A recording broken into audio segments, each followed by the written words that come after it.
Hey Guitarland! Today we're looking at a 50% chance of humidity with a risk of fret buzz. If you're struggling to keep your acoustic guitar happy, today's video is specifically for you.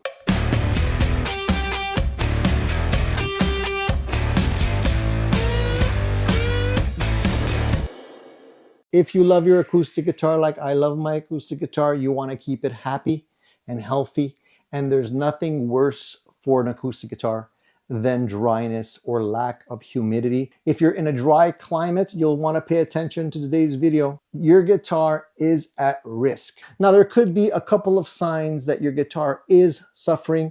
If you're constantly having to adjust the neck relief on your guitar, that could be a sign. If all of a sudden your guitar starts to show signs of fret buzz, that could also be a sign.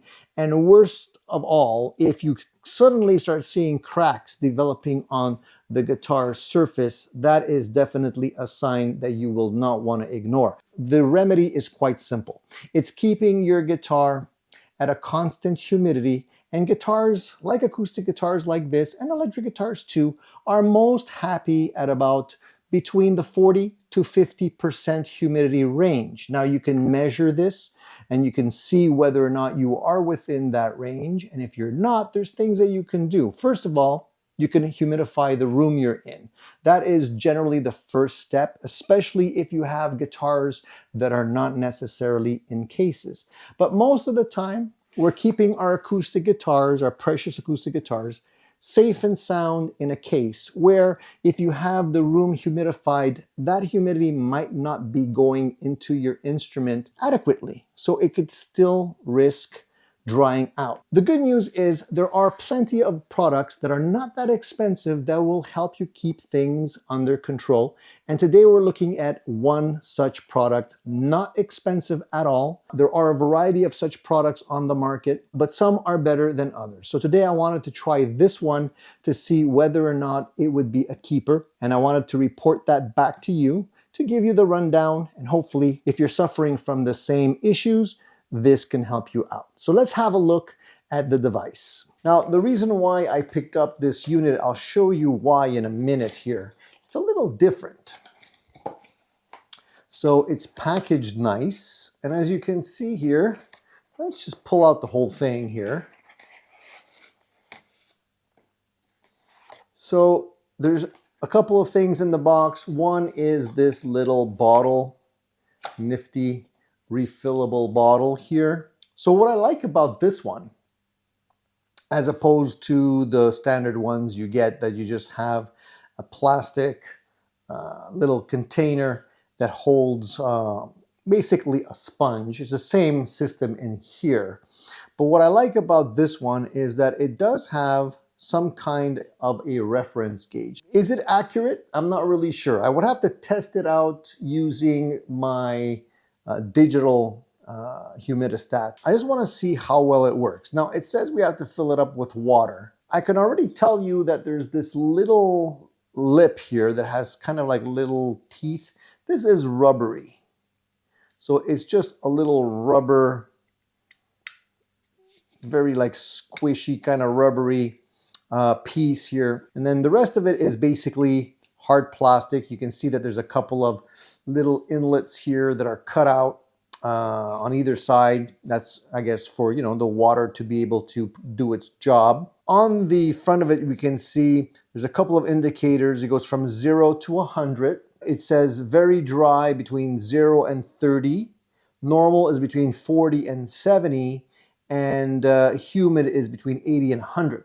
So technically right now we're in the normal range. So we don't really need humidity. It's not extremely dry. This would come into play more in the wintertime. But let's fill it up with some water and let's see how well it fits in my guitar. Reading at about 44% humidity right now. As you can see, the little fellow smiling nicely. So it means we're in the comfortable range. Just went to 45. And if I look at this gauge here, it's roughly, I mean, it's adjusted a little bit right now over time. So it's a little bit closer. It's below 50, getting closer to 45. So I filled up the little bottle right here. It says this is a 10 milliliter bottle. So I guess half and half would be about right. So if we start filling it up, I don't know, you know, I'll just squeeze some in here. I like the bottle because it keeps things neat, so things don't spill over. Okay, I put about half in there. I'll put the other half on the other side. Let's see here, squeeze that in. Okay, that's pretty much the whole bottle. That should be about 10 milliliters. I like the fact that the bottle is resealable, by the way. So we'll just let it soak in. I'll grab my guitar and we'll try and see how well it fits on a guitar. Let's try that out. So to give it the acid test, I'd figure I'd grab the guitar that has the most strings. So there's more chance of the strings getting in the way here. So I took my 12-string acoustic guitar and I'm gonna try putting in the little unit here. I assume all you really need to do is slide it in here and clip it by pushing it against your guitar. And I think that's about it. That's all you really need to do. Now, if we take a closer look at the way it snaps in place, like, can I move this with my finger? Not easily. I mean, it holds pretty well, I'm gonna say. So I don't have too much worry about it falling off when it's in a case. To take it off, we just would have to pull it back, and doesn't scratch the finish. I don't feel like this is scratchy because you do have the little grips here, and this is rubbery, so I'm not worried about marring the finish on the guitar. And to a certain degree, the strings kind of also keep it in place.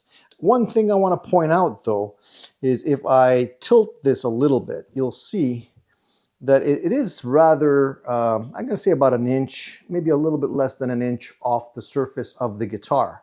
So if you have a case that closes really snugly, and it, you know, might not clear the unit, you might risk breaking this or damaging it. So you want to maybe check your case to see exactly how much space you have in it before you invest in something like this.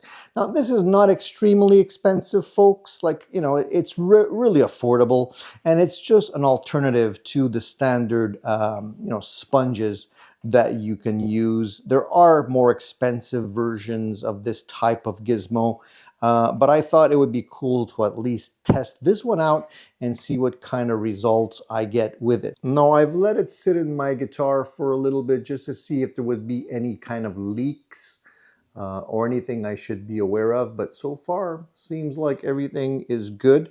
I did notice that the humidity did go up a little bit, and I guess that's due to the fact that we filled this thing up with water. So I guess that's pretty normal. I'll just let it do its thing. So overall, I find that the unit is quite easy to use. It's pretty much fill up, put it in your guitar and let it do its job.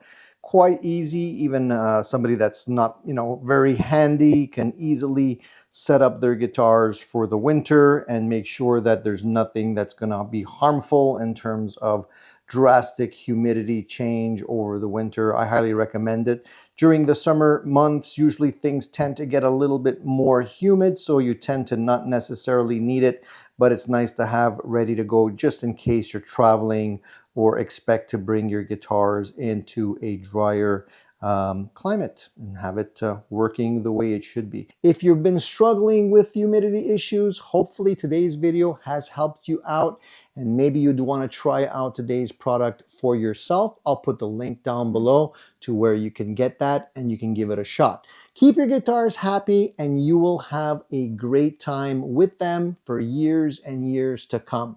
I hope this video helped you out. Please consider subscribing to the channel. There's more great videos coming your way.